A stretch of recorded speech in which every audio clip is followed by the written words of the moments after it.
ऐसा नहीं है कि आपको भगवान ने या ईश्वर ने किसी को दिमाग कम दिया है। किसी के पास भी बुद्धि की कमी नहीं, सबको उतना ही मिला है, सब उतना ही लेकर आता है। लेकिन फिर भी डिफरेंसेस क्यों होते हैं? किसी को ज्यादा आता है, कोई क्लास में टॉप करता है, कोई क्लास में कम नंबर पाता है। ऐसा क्या कारण है इसके पीछे? तो इसके पीछे सबसे बड़ा कारण क्या है? कंसंट्रेशन। यानी कहने का मतलब है कि क्लास में उसका कंसंट्रेशन नहीं होता है। दूसरी चीजें क्या है सबसे इंपॉर्टेंट, कि वो जो चीजें बताई जा रही हैं वो उसको अपने सराउंडिंग से रिलेट नहीं कर पाता। सराउंडिंग से रिलेट करने का मतलब क्या, कि जैसे अगर हम सॉइल के बारे में पढ़ाएं तो उसने कितने तरह की सॉइल को देखा है।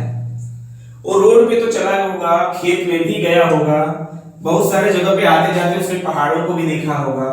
पहाड़ी एरिया में कुछ अलग तरह की मिट्टियां पाई जाती हैं, कहीं पे काली मिट्टियां पाई जाती हैं, कहीं पे लाल मिट्टियां पाई जाती हैं। तो क्या उसको उसने ऑब्जर्व किया कि सिर्फ